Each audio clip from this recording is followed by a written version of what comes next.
What's up YouTube, Dale here from Zephyr Wargames, and today I am bringing an update to Infernoble.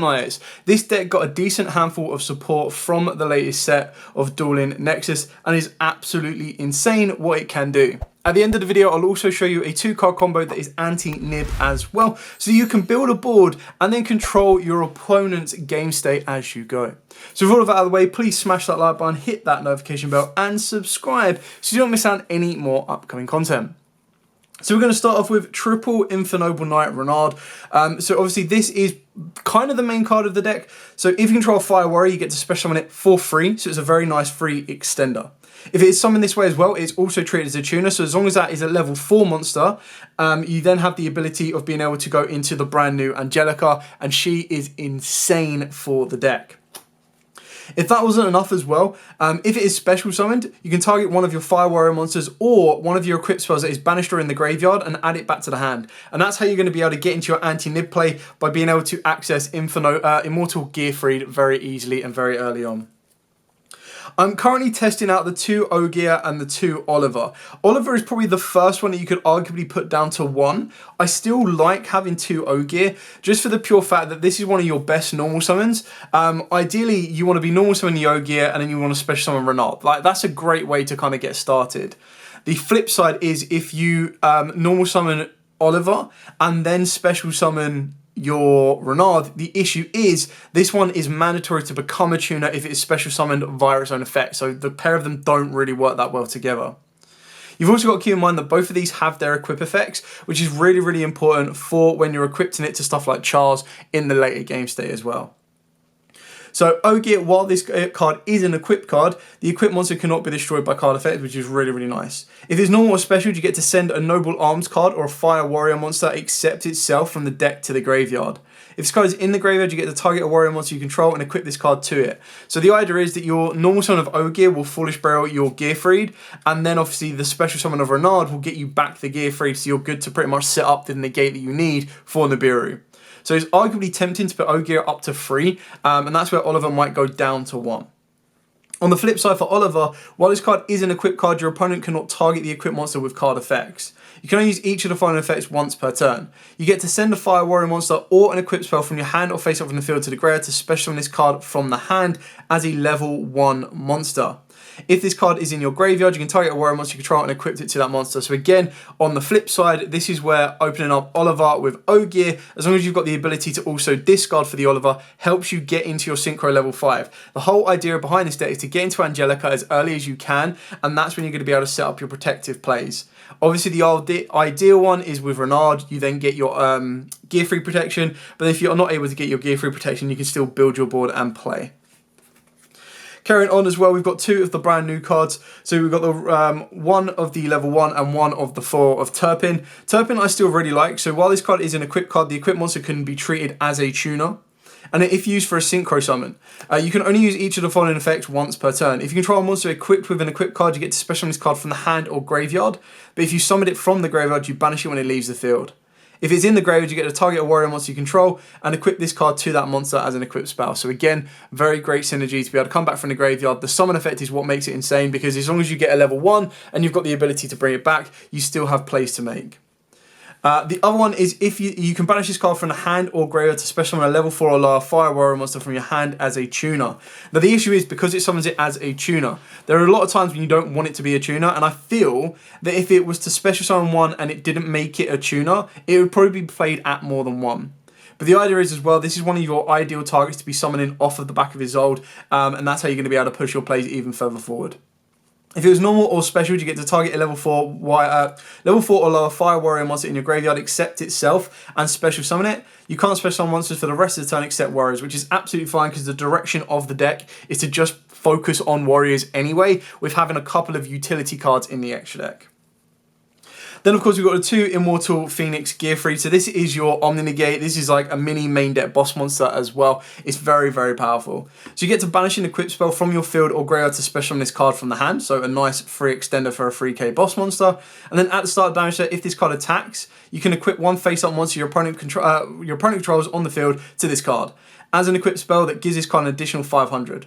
When a monster effect is activated, no matter where, quick effect, you get to send one face-up equipped spell card you control to the graveyard. The activation, negate the activation, and if you do, destroy it. So yes, you can only use that effect once per turn, but the idea is that you're going to constantly be making sure you've got an equipped spell on the board, so that this is going to be able to constantly be able to negate. And the fact that it's quite unlike the Firion Regulus, where it has to send itself, this being able to send the equipped spells can actually sometimes benefit you even more so. Then for the generic warrior, we've got obviously the Fireflint Lady. I still really like this. I think it's a great addition to the deck. And then we also have the Red Layer. Now, obviously, Red Layer is the free extender, but it's kind of one of them weird ones that it's better going second. And what I mean by that is it's a very easy target to be searched off of your Gyarados. And then you just get a free summon of Red Layer, and then you still contain your normal summons and all your other extenders from the additional cards in your hand. You could play 3 of it if you wanted to see it consistently, but then the issue is once you see it, once you use it, that's it. The other ones then become discard fodder and dead fodder, and it's not something you definitely want to be having, which is why I'm trying it out at 1. Arguably, you could even cut it out completely. The deck is a 41 card deck because I am trying to bury one other card in the deck, and I'll show you that when I get to it. But the idea behind this is that the field spell is so important for this deck that if you're able to get additional benefits off of the back of an additional card, it might be worth playing and trying around with. Then obviously the last card we play is triple Ash Blossom and Joyous Spring before we move it into your best normal summon of the deck, and this gets you everything you need, and this is triple Neospatian Connector. Now I know a lot of people start their profiles with the Neospatian engine. I wanted to save it at the end because the focus of this deck is the Infernobles, but this card is the nuts. Now, obviously, the way this works is when it is normal summon specifically, you get to special summon the Neospatian from the deck. Instantly, the threat of this play baits out your opponent's interaction for an Ash Blossom, for an Imperm, you name it.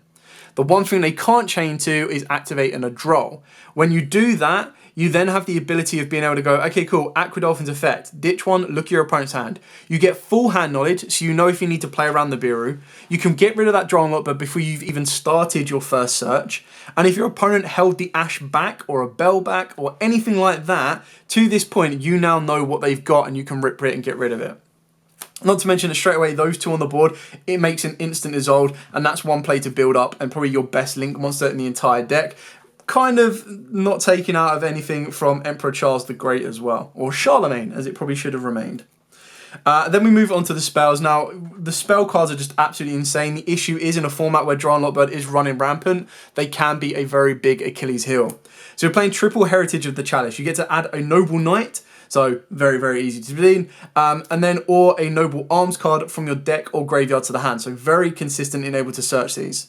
If your Noble Knight monster equipped with a Noble Arms equipped spell is destroyed by battle and sent to the graveyard, while this card is in the graveyard, you get to add this card back to the hand. So it gives you free recursion. The idea is that all 3 of these is basically rotors for all of your other Noble Arms, and the best Noble Arms that we received in this set is the field spell, Noble Arms Museum. So all Fire Warrior monsters you control gain an additional 500 attack. Very nice boost for everything they need. And then once per turn, you can pay 1200 life points to add a Noble Arms card from your deck to the hand, except itself. Once per turn, if the previous effect was applied this turn, you get to target a Noble Knight monster card in your spell and trap zone and special summon it. Also, if you activated the effect while you did not control Infernoble Knight Emperor Charles, you cannot special summon monsters for the rest of this turn except warriors. Absolutely fine, because like I said, the direction of this deck is to focus mainly on the warriors anyway. On top of that as well, none of that was hard once per turn. So it basically means if I activate a second Noble Arms spell, I can pay an additional 1200 to add another Noble Arms spell and go from there. You can also keep going and going and going and keep summoning back from the spell and trap zones. It's absolutely insane, which is why we are also playing this additional engine. So we're playing the 1 Terraforming. Now I know of course you can get to the field spell off of your Chalice, but why waste your Chalice on Noble Arms when you've got everything else to play? We are also playing 1 Set Rotation and 1 Gateway to Chaos. Now, before everyone loses their mind, this is just something I'm trying out. And the reason that I like this idea is, yes, you do usually end your board on like at least 1, if not 2 spell and trap negates.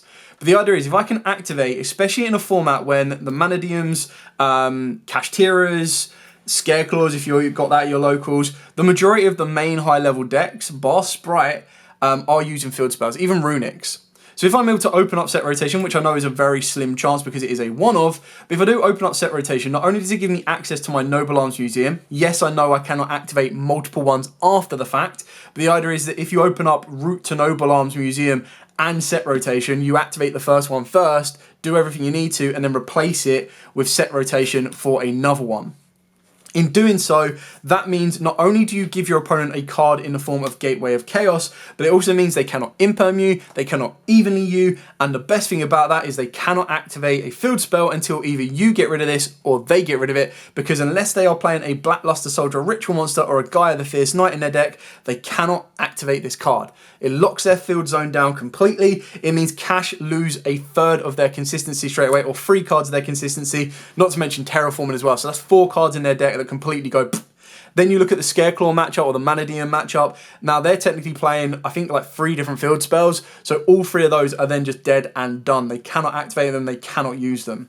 It is something I'm trying out. It is a very like tight window and a tight access to set rotation. But the idea is one of them ones like, yeah, okay, if I open up Gateway of Chaos, dead card. All right, it's the same argument for playing 3 red layers. But I kind of thought this was a really good option because not only does it lock out a field zone, but it also means that they don't need to worry about one of the biggest issues of the deck and something like an evenly matched. And it means you can save your spell and trap negates for something a little bit more important as it builds up. Going on to the other Infernoble arms, so we've got triple Yugioh, and then of course we do have one of the Almace. So this is the other brand new card. So while it is equipped on one, so you get to equip one Infernoble arms equip spell from your deck or graveyard to it. So you can go directly for your Yugioh, except itself. Then you destroy this card. If this card is sent to the graveyard because the equipped monster is sent to the graveyard, you get to target one of your Fire Warrior monsters that is banished or in the graveyard and add it back to the hand. So it's just like a one-off recursion card. We've then got one of the Yugioh. So while this card is equipped to a monster, you get to target a Fire Warrior monster in your graveyard and add it to the hand, and then destroy this card. If it's sent to the graveyard because the equipped monster is sent to the graveyard, you can only you can special summon one Fire Warrior monster from your hand. So again, it lets you add back and special summon the one you add back, which is really nice. For the other equipped spells, before I move on to the other one-offs, is the one Living Fossil and the one Phoenix Blade. Like, constantly being able to re-loop the Phoenix Blade, considering you can actually bring some of your warriors back from the Banished Zone, is very important. You've got your Monster Reborn off the Living Fossil, and then, of course, you've got your sword. The idea is, like, if you open up both of these, you've still got loads of equipped spells that can be sent off of Zold as well, so do not worry about that. And then, of course, we've got the one reinforcement of the army, and then I'm playing a very small 4-card engine. I don't know if you really class it as a 4-card engine, but I'm playing 2 Thrust, 1 Dark Ruler, and 1 Talents. And the reason I've gone with something like this, and this can be very easily changed up. You can play 3 Talents, you can play 3 Raigekis, 3 Dark Holes, whatever you want. But the reason I've gone with this one is technically my Triple Tactics Thrust is, if I'm going second, can become a complete board negate, so I can just build up without even need to worry in. It can be a steal, look at the hand, or a draw if I need it. And then on top of that, if I really, really needed it, and this would be like you've opened up everything apart from a starter, I can actually use Thrust to get me Reinforcement of the Army, and then Reinforcement of the Army can search. Now, obviously, it's not that great going first because it means I would need to set a card, but then it also means that I can set a follow-up, or you just hold it back to break a board the next turn. It's entirely up to you. The idea of this deck is you want to be as gas heavy as you possibly can. So if you wanted to, you could take these 4 slots out and then you could put in more. You can put in 2 more red layers. You could even go into Oliver. You can go to other Ogier up to 3. It's entirely up to you. I just wanted to do something a little bit different. I did see that there was a weakness in the deck of trying to break boards. Yes, it can break boards in the sense that it just keeps going and going and going and going. But you need that ability to kind of still have a card that if your opponent activates a card effect, you can completely change the state of the game state.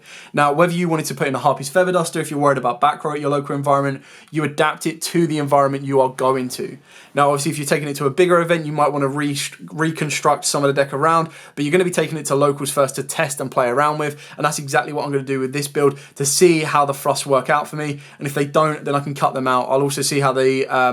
if I'm seeing set rotation more than just opening up the Gates of Chaos, and vice versa. So working around, testing it out, and these are just kind of different options that you can look into that could help you out or could win you games at your environment.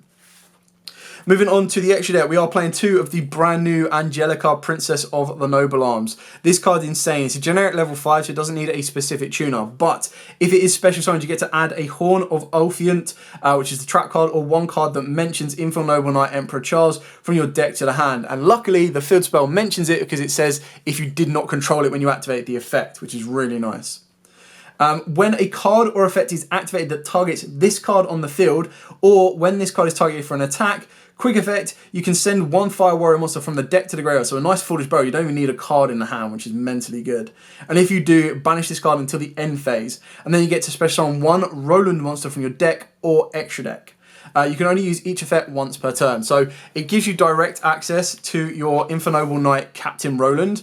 The only downside of this is because it is not synchro summoned, you don't get to activate the effect that during the end phase of the turn you get to Foolish Burial and equip spell from the deck and then add a warrior. So you don't get that effect because it's technically special summoned, not synchro summoned. What you do get is you do get that ability during the main phase. If it's in the graveyard, you can target a warrior monster you control and equip it to it, and that's going to give you the ability to start triggering off your Infernoble Knight Emperor Charles as well.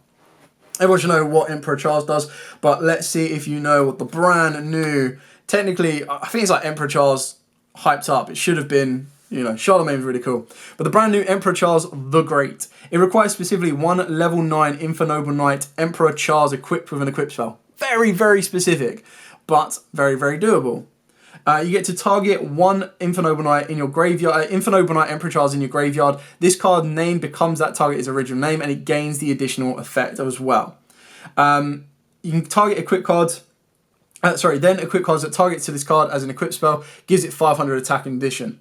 Once per turn, when a spell, trap, or effect is activated, quick effect, you send an equipped spell from your hand or face on the field to the graveyard, and you get the activation, and if you do, destroy it. So the idea is you actually get the ability to basically make this Emperor Charles on the board with an additional layered effect of being able to negate spells and traps.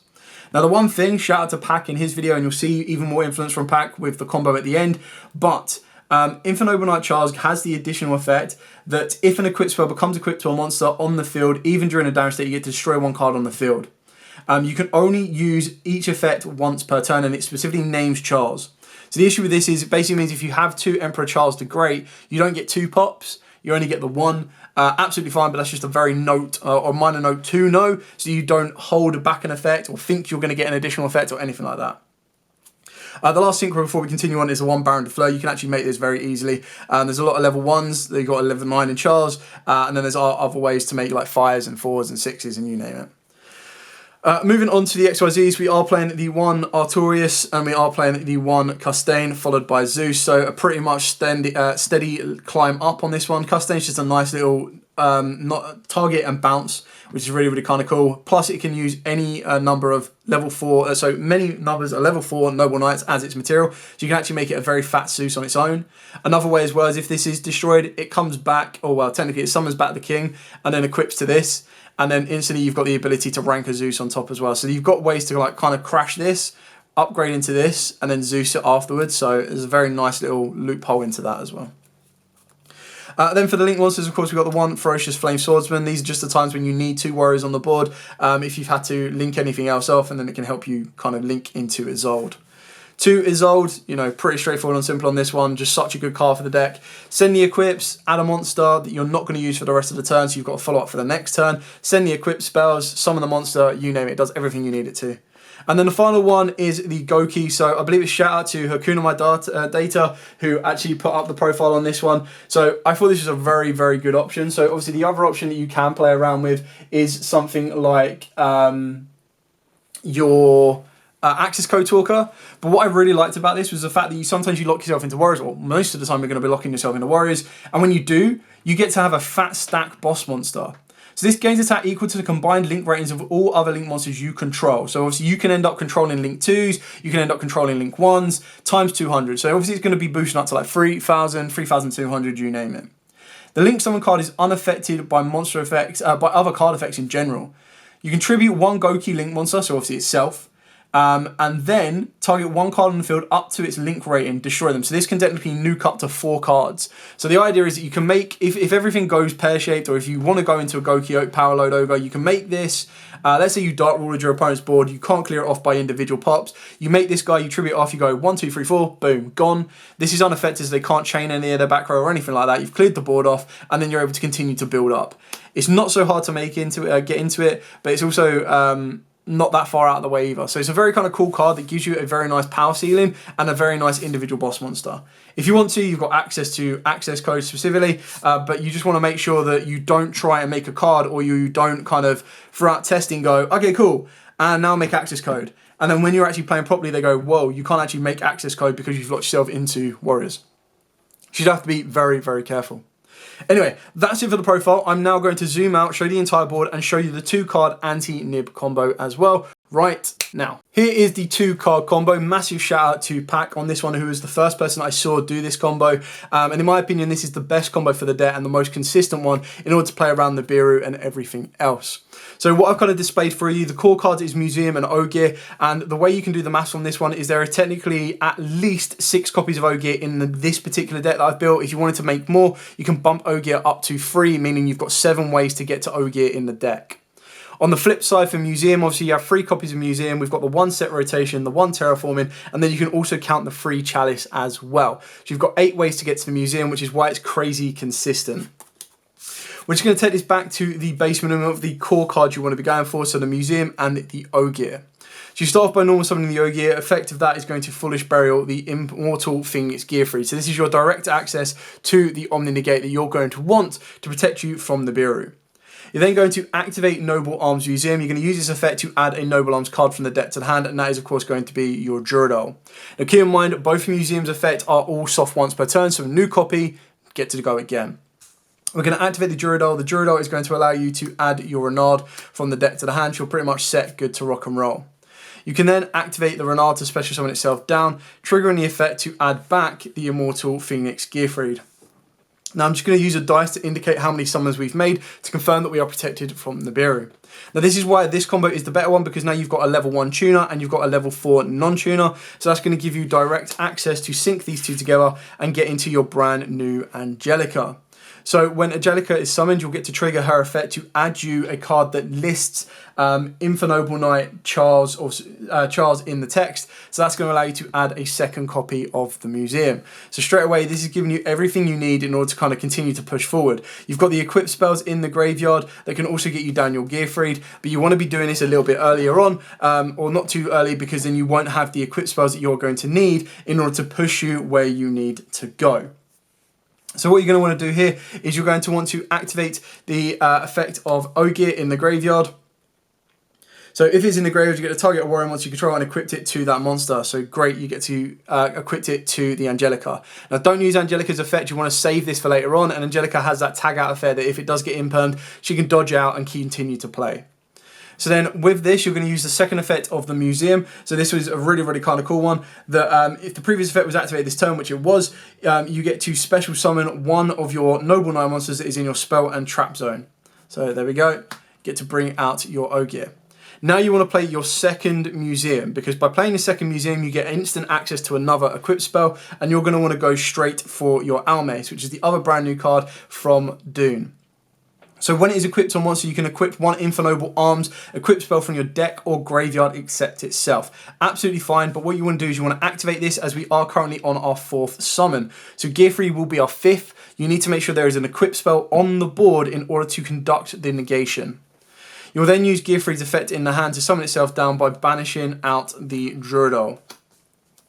Now because you've got the equip spell, you're in a very good position. The only thing you now need to do is you need to use the effect of the Almace. So while it is equipped to a monster, you get to equip one Infernoble Arms equip spell from the deck, except itself, and then destroy this card. So you want to equip Joyous to the Gearfried, so that when you link these two off, there is always an equip spell for Gearfried to be ready to negate. So we're going to be doing exactly that, meaning that Gearfried still stays within the protection of Nibiru, and we can get rid of the dice now because we are protected. You're then going to link these two warriors together, and you're going to be able to go into your Isolde of the Two Tails. Off of Isolde, you pretty much want to add a Renard for your follow-up with the next turn. You can also add a Connector. You can pretty much add any warrior monster that you're not going to use for the remainder of this turn, and you're pretty much going to use the majority of them. You could even go for like a Fireflint Lady if you wanted to. Then use Isolde's effect to send one from the deck, so that's your Phoenix Blade, and this is where you're going to summon out the other brand new Infernoble. Now the best thing about this is a level 1 tuner, and then if it is summoned, you get to special summon back a level 4 or lower Fire Warrior, so instant access into your Ogier. You can then sync your Ogier plus your Richard or Richetto and go into your second Angelica. At this point as well, you've got to keep in mind that you haven't used the effect of Angelica when she gets targeted with an effect to kind of tag herself out, which is still very, very important and very, very good as well. Because the idea is that behind this, you do want to do that in order to trigger an additional effect to Foolish Burial the Turpin, and the Turpin is then going to allow you to kind of push that little bit further forward as well, which is absolutely amazing. So, When you want to be doing this with your Angelica, now you've got all of this banished, you're still protected from the Nibiru as well.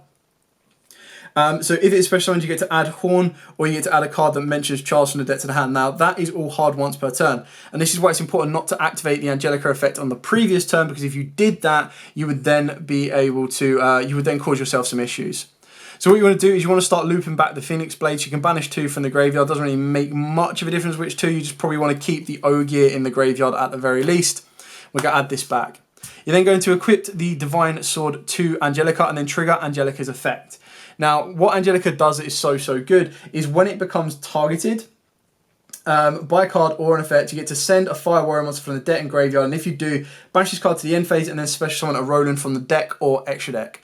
So we're going to Foolish Burial the Turpin, and that's going to allow us to tag out our Angelica till the end phase and cheese out a Infernoble Knight Captain Roland. Now, the best thing about Roland is if it's synchro summoned, which you're not going to get the effect, you'll get the effect in the end phase, but it was special summoned and not synchroed.